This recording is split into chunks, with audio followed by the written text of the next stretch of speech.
hijau ya, bisa ini. Oke, langsung aja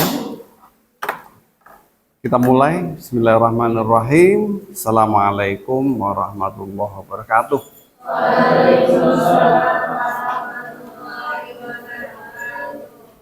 Oke, di mata kuliah hukum acara perdata ini kita sudah sampai pada pembahasan yang penting, yakni berkaitan dengan peradilan. Terkait dengan peradilan, di mana peradilan kita, dalam sistem peradilan kita sudah ada strukturnya.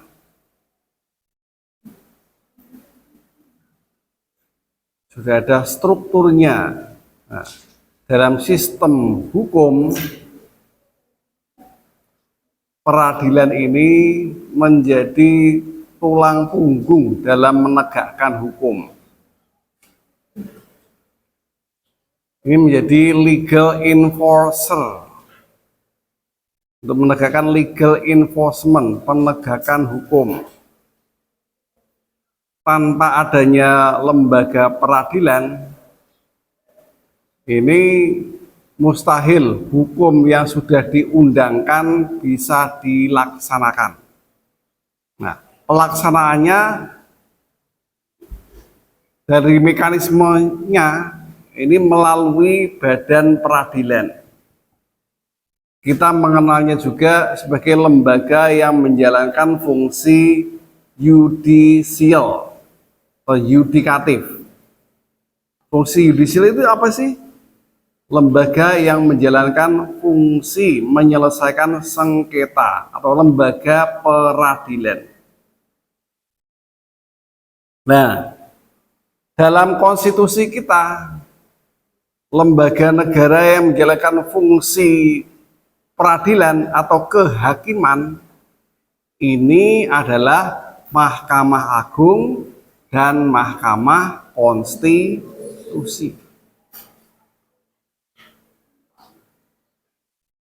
Nah, dan satu-satunya lembaga yudisial yang punya struktur hingga lembaga ke bawah ini hanya Mahkamah Agung.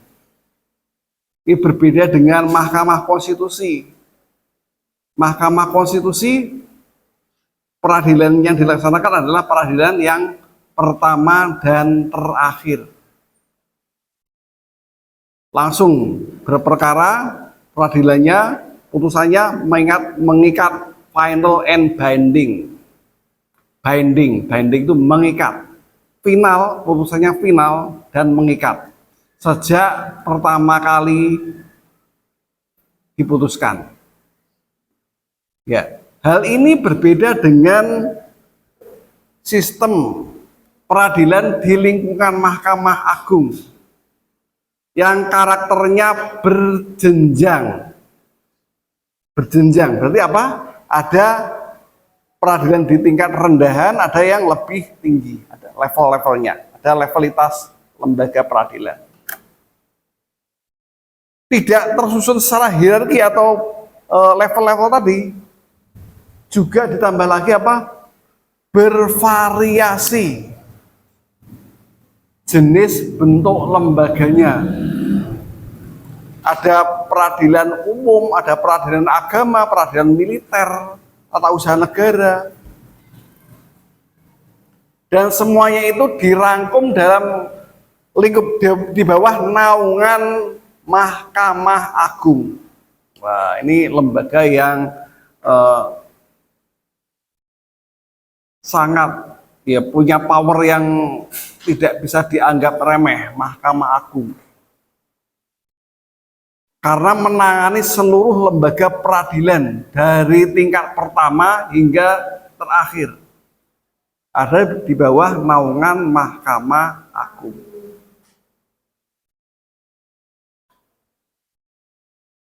Ini. Ya, bisa dilihat di chartnya bagaimana Mahkamah Agung kewenangannya sejauh ini beda dengan Mahkamah Konstitusi. Ini dilihat dari strukturnya. Nah, strukturnya ini terkait dengan struktur masalah apa yang ditangani dalam peradilan. Ini masih berkutat dengan masalah apa yang ditangani atau peradilan apa di lingkungan Mahkamah Agung. Belum lagi kalau dilihat satu persatu masih ada struktur secara stratanya, struktur secara hierarkinya. Misalnya di peradilan umum ada pengadilan negeri di tingkat rendah, yang terendah, kemudian meningkat lagi pengadilan tinggi hingga ke Mahkamah Agung.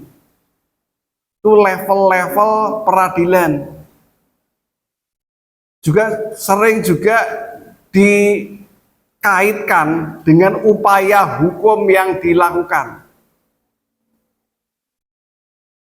Upaya hukum yang dilakukan apa? Mengajukan gugatan di pengadilan tingkat pertama. Seperti PN, PA, PM, PT-UN. Ini biasanya tingkat pertama. Mohon dibedakan ya antara pengadilan dengan peradilan. Apa kira-kira bedanya? Pengadilan dengan peradilan.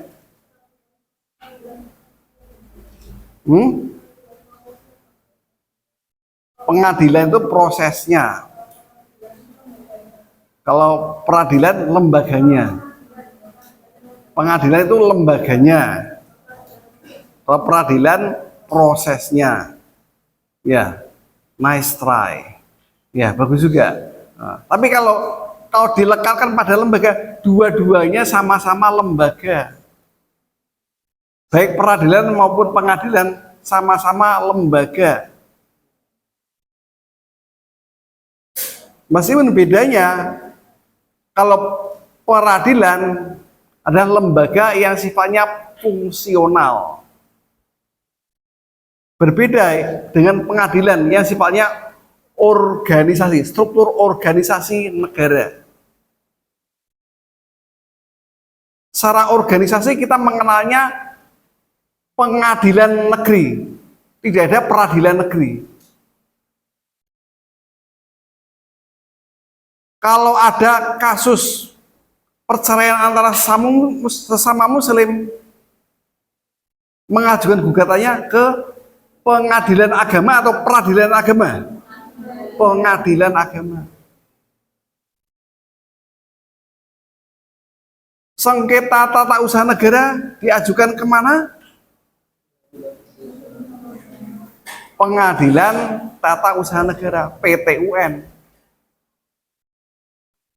Ada oknum TNI nembak bos rental hingga tewas. Nah, lagi viralnya. Diadili di mana? Pengadilan militer. Tapi sistemnya berupa namanya peradilan. Peradilan militer. Isinya apa? Pengadilan militer, pengadilan tinggi militer, berujung pada Mahkamah Agung. Kalau dikaitkan dengan upaya hukum, mengajukan gugatan ke pengadilan tingkat pertama. Misalnya, kalau ada tindak pidana umum, pencurian misalnya, oleh jaksa dihadapkan di pengadilan negeri.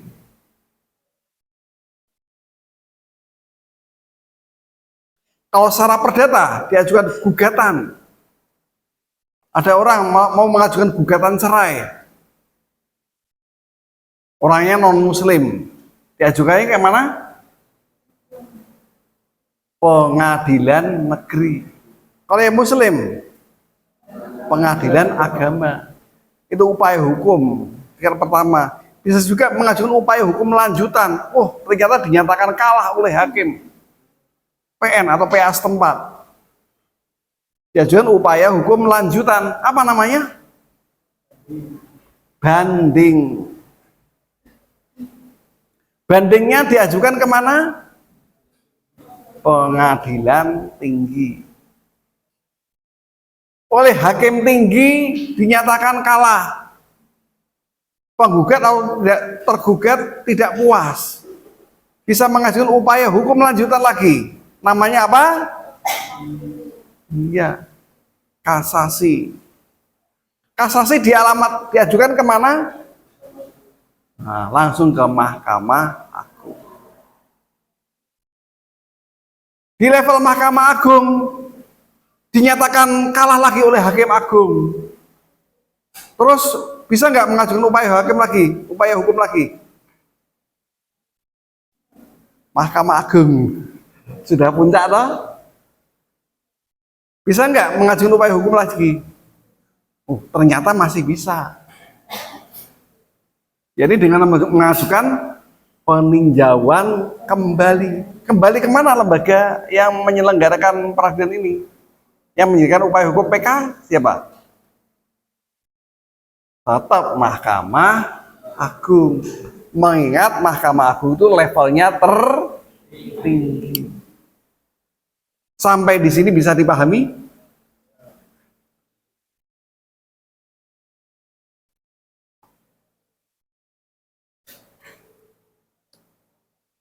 Ya.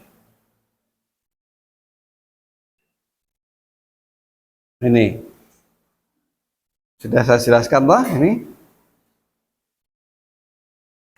Ya, ini regulasi yang menjadi patokannya adalah Undang-Undang Nomor 48 Tahun 2009 tentang kekuasaan kehakiman. Regulasi ini sudah merupakan perubahan dari undang-undang sebelumnya. Sejak pertama diundangkan di Undang-Undang Nomor 14 Tahun 2070 kalau nggak salah. Nah, ini sebuah upaya untuk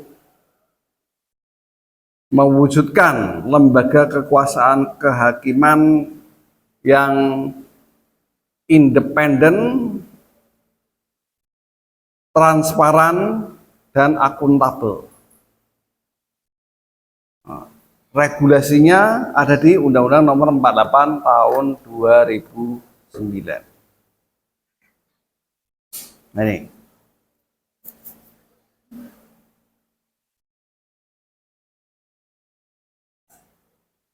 Menurut sistem one roof system. Jadi satu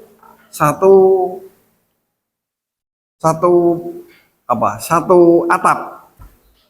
Pengadilan satu atap di bawah lingkungan Mahkamah Agung.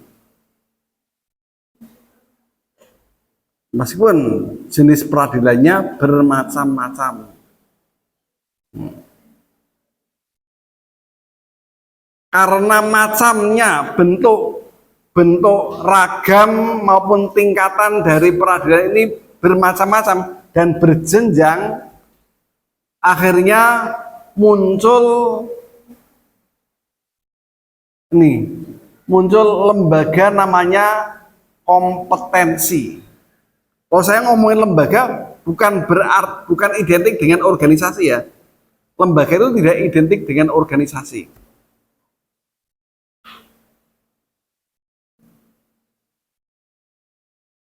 Lembaga ya termasuk istilah ini bisa menjadi lembaga. Kompetensi, ngomongin tentang kompetensi. Ngomongin tentang kompetensi sama dengan ngomongin tentang kewenangan. Karena peradilan itu banyak ragamnya dan ragam peradilan ini dibentuk berdasarkan kompetensi kewenangannya yang berbeda satu sama lain. Pengadilan militer misalnya khusus mengenai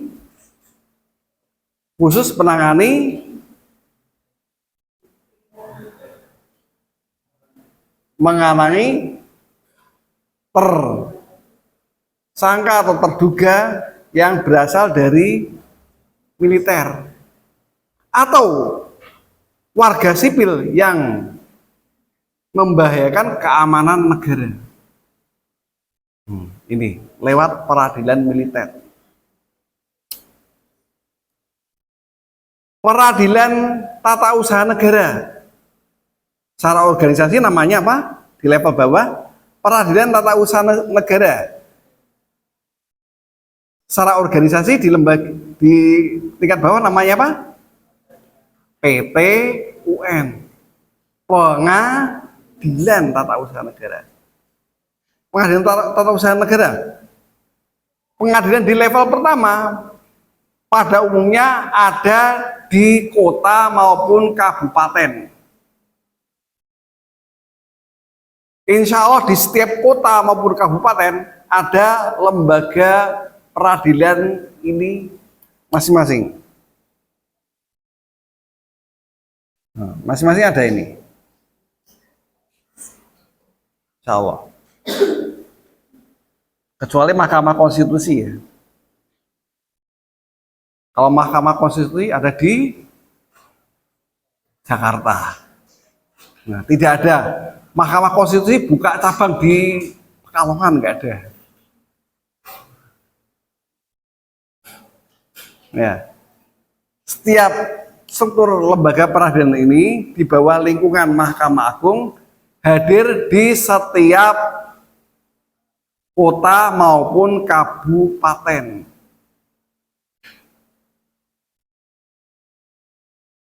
Di Semarang pasti ada PA, ada pengadilan agamanya, ada PT UN-nya, ada pengadilan negerinya, ada pengadilan militernya. Demikian juga dengan seluruh kota kabupaten di Indonesia. Itu ada. Dan kemudian peradilan di level lebih tinggi kita mengenalnya sebagai peradilan tinggi. Lembaganya bernama pengadilan tinggi, ya sesuai dengan levelnya. Kalau pengadilan militer ada pengadilan tinggi militer. Pengadilan tata usaha negara, pengadilan tinggi tata usaha negara. Tuh level-level peradilan. Biasanya berada di ibu kota provinsi.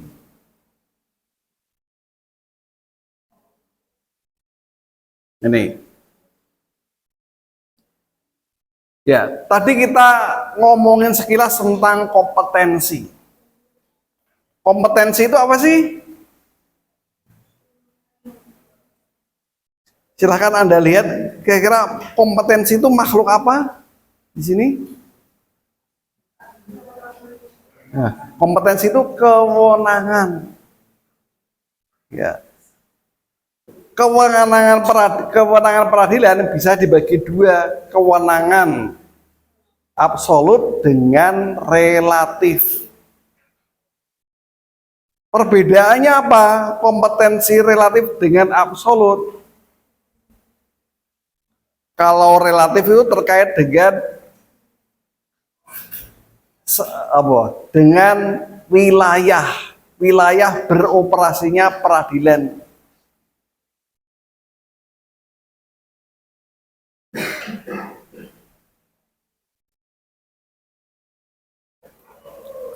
Anda orang Bandung dan tinggal di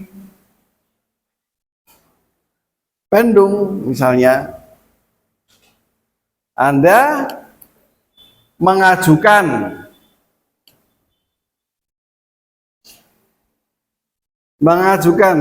dan yang tergugatnya juga sesama orang Bandung, mengajukan gugatannya kemana?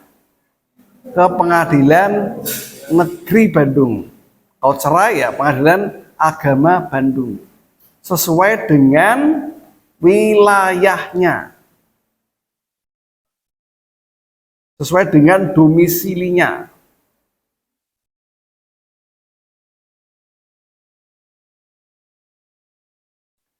Kalau misalnya diajukan ke Pengadilan Agama Ciamis misalnya, maka kasus ini bisa dikatakan sebagai pengadilan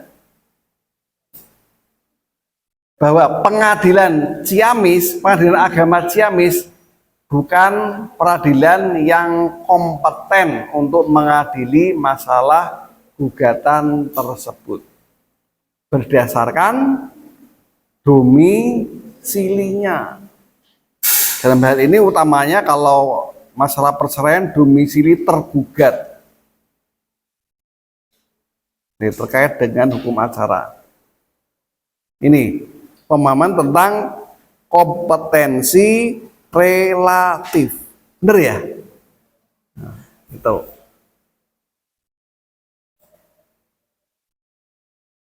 Lain halnya dan akan menjadi kompetensi yang absolut apabila Anda mengajukan gugatan cerai ke pengadilan militer. Nah,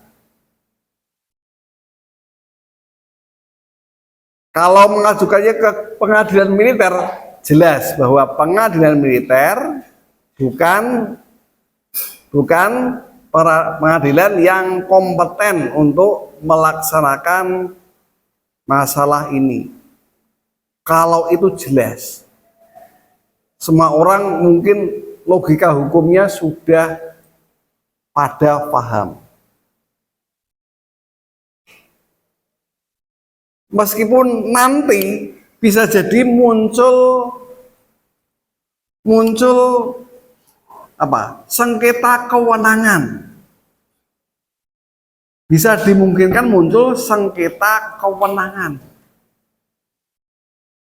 di mana masing-masing peradilan merasa berwenang mengadili. Atau masalah kewenangan mengadili bukan urusan pengadilannya, tapi urusannya siapa? Ya, urusan masing-masing pihak untuk menggugat kebenaran masalah.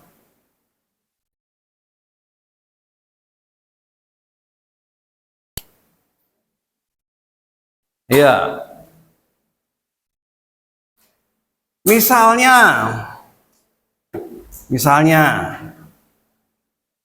ada pengusaha tambang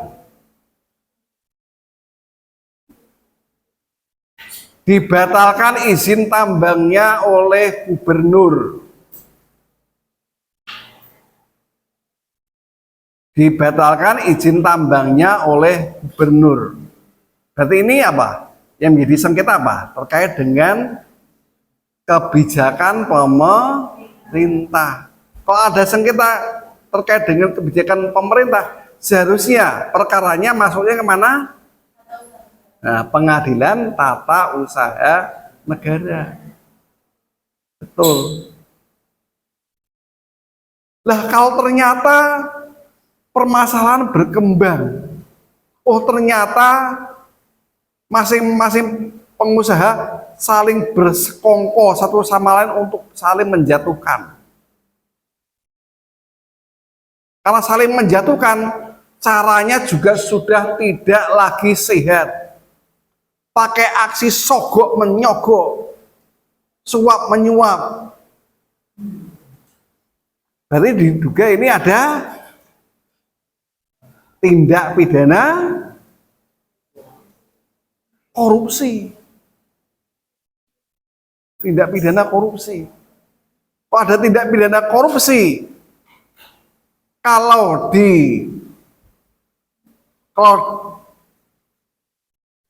diadili, terdakwanya di terdakwanya dituntut dan diadili di pengadilan mana? Seharusnya dimasukkan di pengadilan mana? Pengadilan negeri.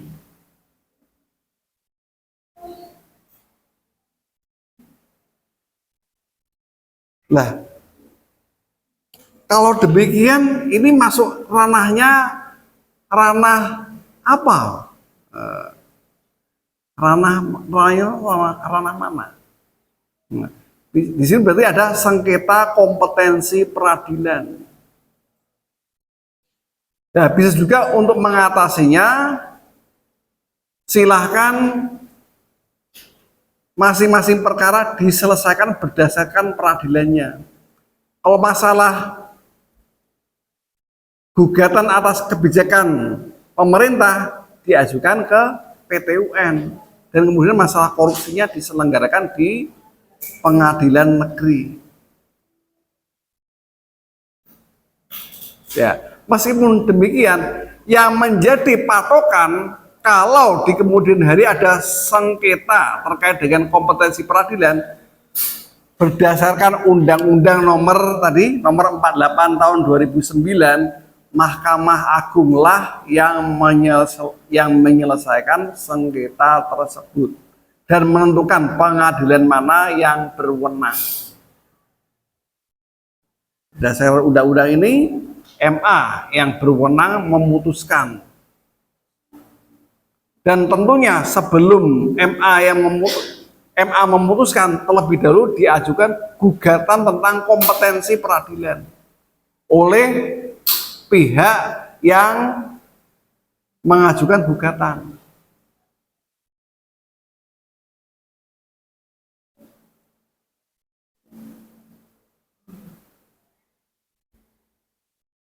Mengajukan cerai. Kalau cerai antara muslim dengan non muslim itu lebih jelas ya. Ya, bisa jadi muncul sengketa mengajukan apa? Masalah kesyariahan apa? Kesyariahan suatu produk perbankan, produk keuangan. Ini sengketanya kemana? Apakah pengadilan negeri atau pengadilan agama? Sengketa perbankan syariah misalnya. Itu ya seharusnya ke pengadilan agama. Ya. Ini.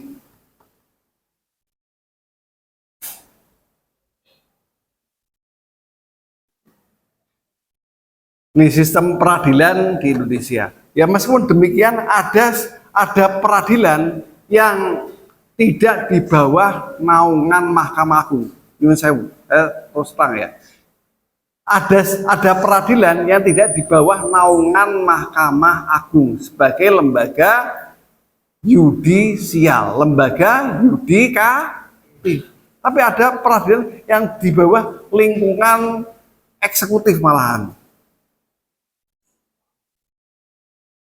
Ada lembaga peradilan yang di bawah naungan eksekutif. Apa itu? Siapa tahu? Peradilan yang ada di bawah naungan eksekutif. Yang mengadili ya eksekutif. Sebagai bocoran, peradilan tersebut di bawah naungan Kementerian Keuangan. Bocorannya itu. Ayo, peradilan apakah tersebut? Peradilan pajak.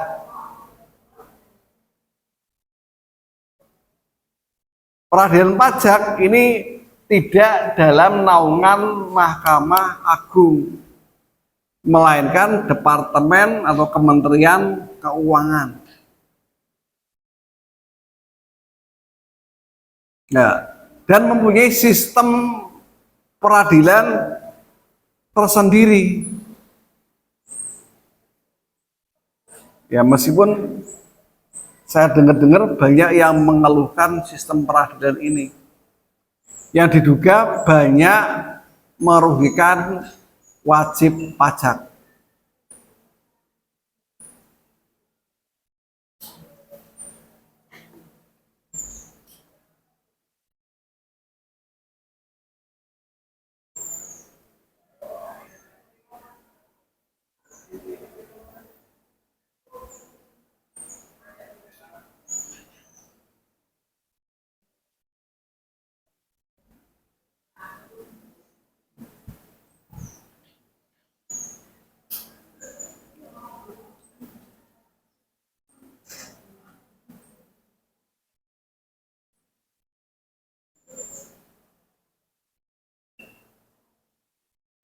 Kalau ini udah ya, tentang Mahkamah Agung, jelas. Mahkamah Agung adalah lembaga pemegang kekuasaan kehakiman tertinggi bersama Mahkamah Konstitusi.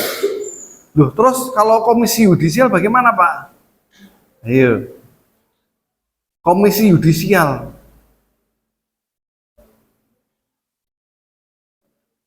Ada yang tahu? Komisi Yudisial itu?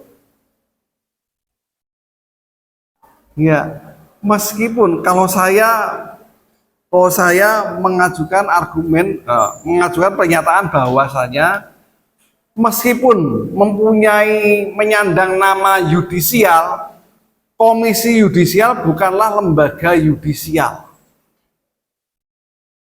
Meskipun menyandang nama yudisial, Komisi Yudisial bukanlah lembaga yudisial. Kenapa? Lembaga yudisial itu menyelenggarakan kekuasaan kehakiman soalnya.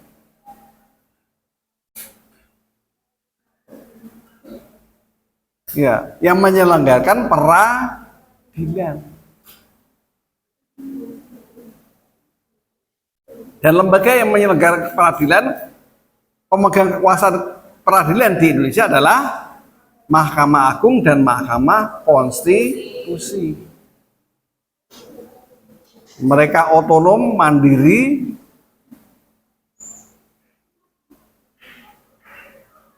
dan tidak non partisan, independen.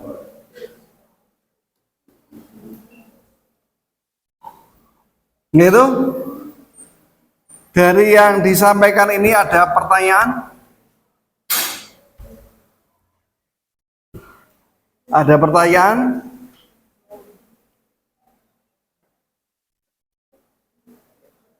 Jadi tujuan dari penyampaian materi ini, jangan sampai Anda ketika nanti berperkara di pengadilan, entah itu sebagai pihaknya penggugat maupun tergugat, atau kuasa hukumnya sebagai lawyer,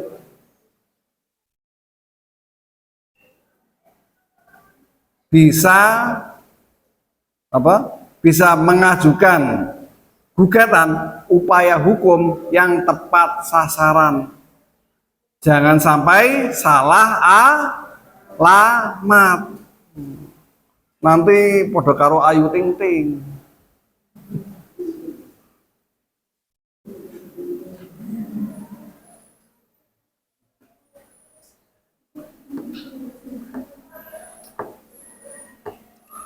Yuk, ada pertanyaan? Ada pertanyaan? Belum? Oh iya, yuk.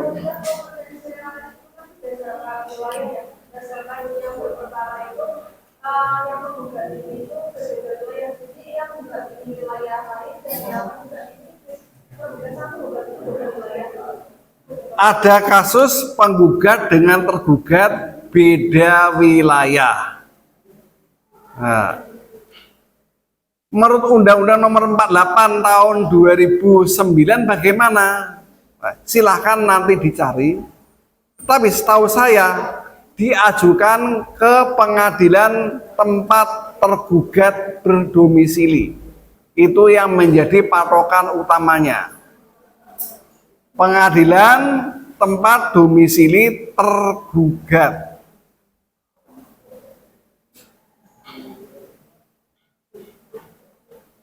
Ini patokan awalnya. Meskipun ada juga pengadilan berdasarkan kedudukan hukum. Ingat, kalau domisili terkait dengan person, orang. Tapi ada juga subjek hukum lain selain orang. Ya ini apa? Subjek hukum selain orang, masih ingat? Badan hukum.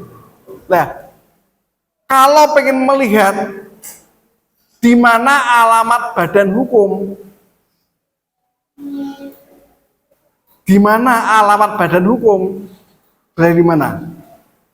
Alamat berdasarkan akte pendiriannya di notaris. Dan dalam akte notaril itu ditentukan apa? Ditentukan tempat kedudukan badan hukum tersebut. Ini yang menjadi patokan juga ketika di kemudian hari ada perkara. Kedudukan hukum badan hukum tersebut lah yang menjadi patokannya. Ada juga yang didasarkan pada legal choice, pilihan hukum. Kalau ada perkara mau diadili di mana, sudah ditentukan sejak awal di perjanjian. Nah, ada klausul perjanjian yang klausulnya menyatakan peradilan mana jika ada sengketa nantinya diadili. Jadi sudah sejak awal ditentukan.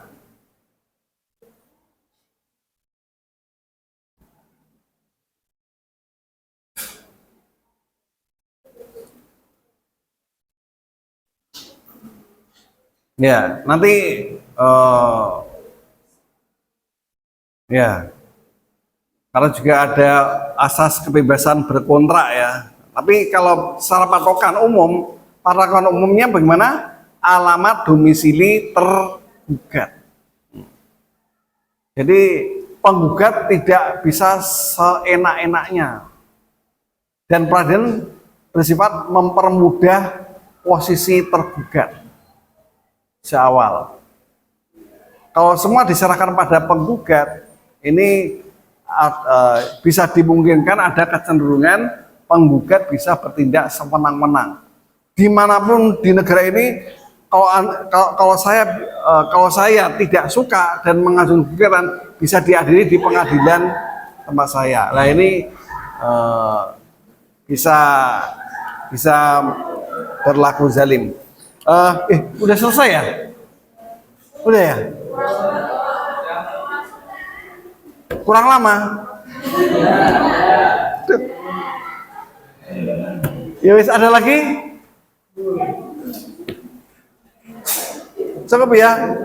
Nah, besok kita mau ngomongin tentang surat kuasa. Semoga nanti kita bedah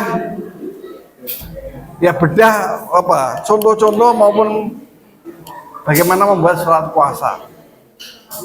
Itu semoga apa yang kita lakukan dalam kuliah ini bermanfaat. Saya tutup. Assalamualaikum warahmatullahi wabarakatuh.